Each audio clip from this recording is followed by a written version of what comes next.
2025.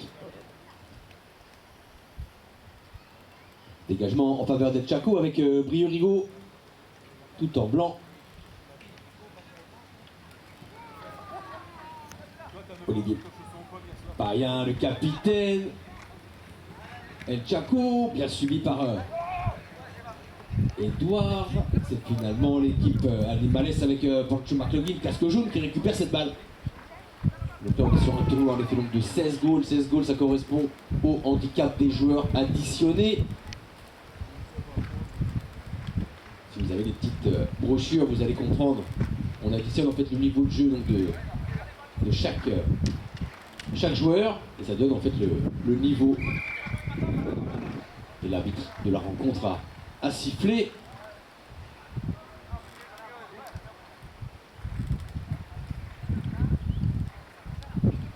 Messieurs les photographes, je pense que les meilleures photos sont prises de derrière les goals quand les chevaux arrivent comme ça, mais il faut être très très vigilant. Là vous êtes de face, on peut réaliser des beaux clichés, mais lorsque vous êtes derrière les goals, vous avez vraiment l'action complète. Donc pénalité maintenant pour El Chaco avec Brieux Rigaud et demain la grande finale, l'équipe de Brittany qui va rencontrer l'autre équipe Animales à 16h30 ici sur le terrain numéro 2. Ce sera donc pas celui-ci, mais c'est le premier terrain que vous avez traversé pour venir. Pénalité pour Brieux. La balle est montée, jolie frappe. Malheureusement. Et si l'arbitre a validé cette pénalité, donc goal pour El Chaco, attribué à Brieux Rigaud.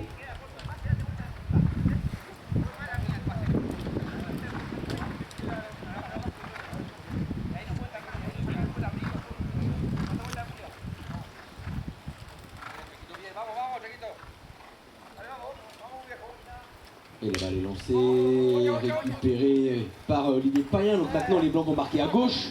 Vous avez compris, à chaque goal marqué, on change de côté, bien suivi par Brieux Rigaud. L'arbitre a sifflé.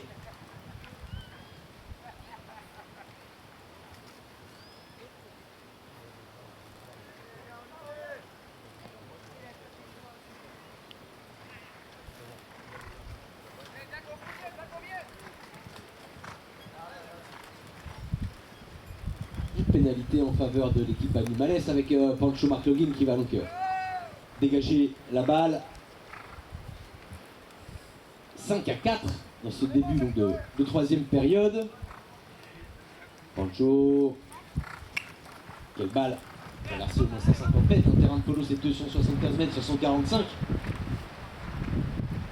pas si vous vous rendez compte de la superficie d'un terrain, maintenant que vous les avez vus en vrai. Brieux Rigaud. Brieux le long des planches. Et il frappe pour son capitaine, donc Olivier Payen, peut-être maintenant Côme Dubois en revers pour lui-même à gauche, poursuivi par Tristan Vétois qui vient lui subtiliser la balle en revers.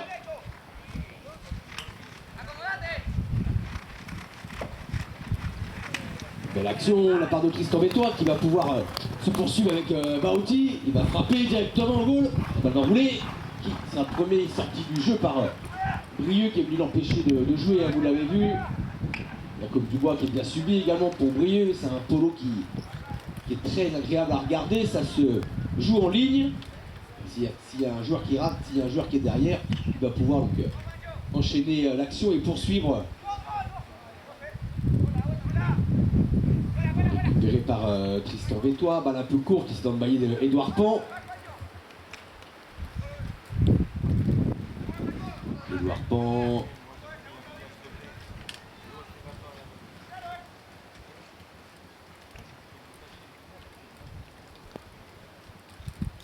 Brieux.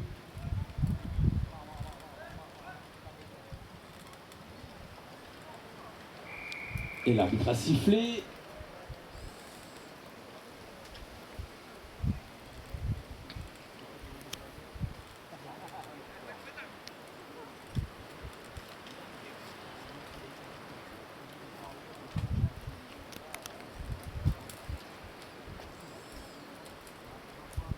pénalité pour les Blancs avec Brieux Rigaud pour El Chaco qui vont peut-être prendre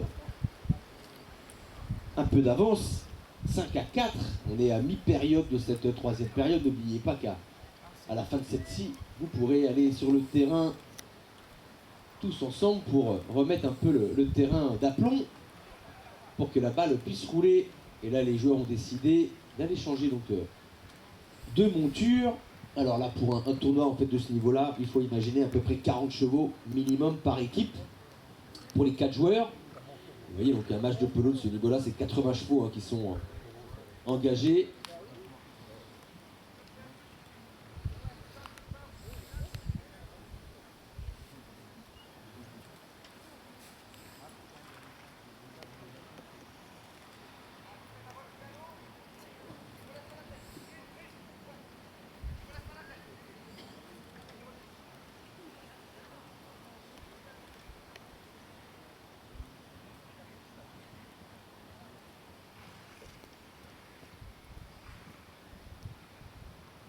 Et demain, je suis sûr que vous allez venir. En plus, demain, ils annoncent le beau temps.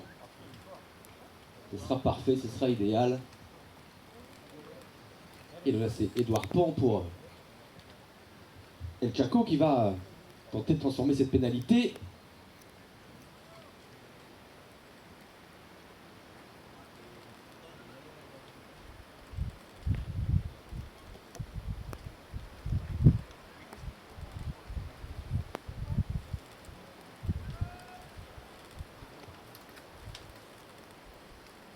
C'est le capitaine de cette équipe, c'est Olivier Payen qui va tenter de la transformer.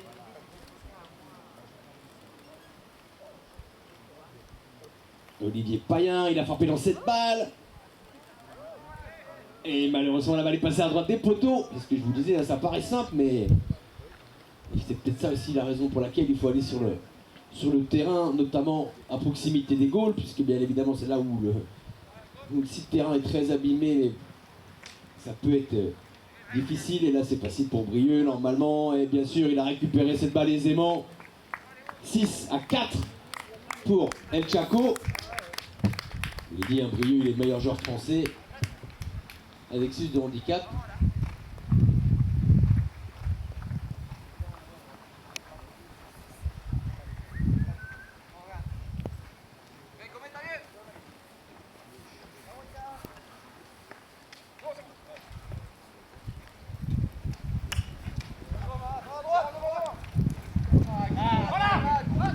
Pancho McLaughlin, il a fait un joli bac pour son capitaine avec Augustin Hemsens. La balle est restée sur place, c'est pour ça qu'on ira tous sur le terrain dans pas longtemps. Avec Brieux, pour lui-même la balle est montée, il va la récupérer, c'est certain. Il frappe en direction des goals, peut-être pour Edouard Pan, lancé comme du bois qui était là. Récupéré par Tristan Bétois, il va partir sur le côté, ça va d'un goal à l'autre. Alors que le petit crachin fait son effet. On permet de prendre un bon bol d'air frais. Augustin Hemsens pour Animales. Augustin en revers, belle action de la part du capitaine de cette équipe. Il frappe en direction des goals, là, manque de réussite, c'est dommage.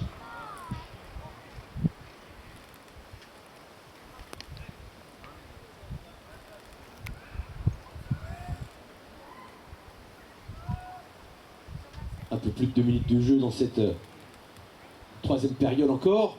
Je vous rappelle, il y en a 5.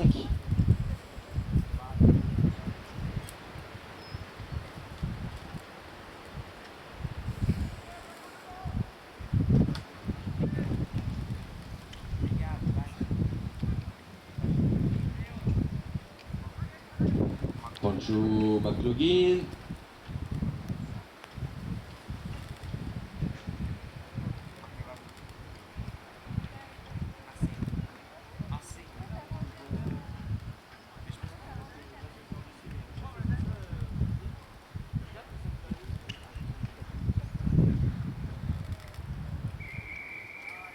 L'arbitre a sifflé.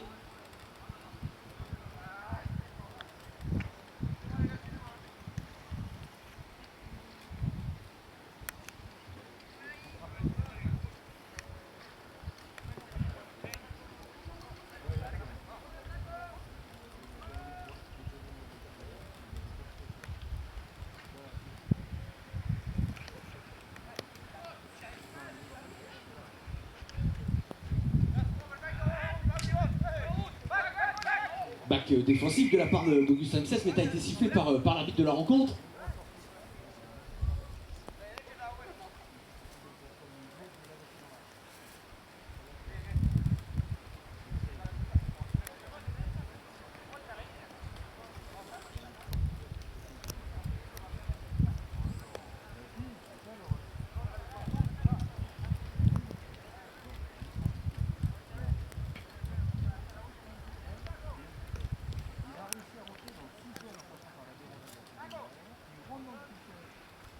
Pénalité pour El Chaco.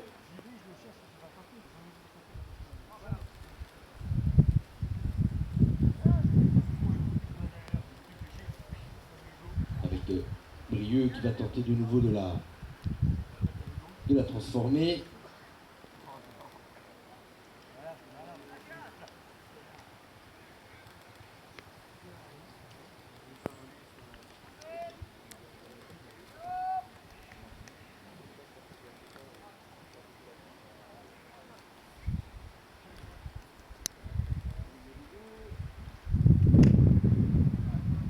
La balle est passée, peut-être interceptée, non, par Pancho McLaughlin. Avec maintenant Augustin Msens. Et j'ai eu l'information que nous n'aurons que 4 périodes dues au fait à la pluie. On préfère un peu éviter d'abîmer trop les terrains. Donc on aura 4 périodes. Et on va quand même pouvoir aller sur le terrain d'ici quelques minutes. Il y a eu beaucoup de précipitations les 2 derniers jours. Et on préfère assurer également même la sécurité des joueurs et des chevaux avec des terrains un peu glissants. La balle pour Edouard Pont, marquage avec Augustin Msens. Encore 30 secondes de jeu dans cette 3e période. Donc, je vous le rappelle, on n'aura que 4 périodes. On a eu l'information de la part de l'arbitre référé qui est à pied.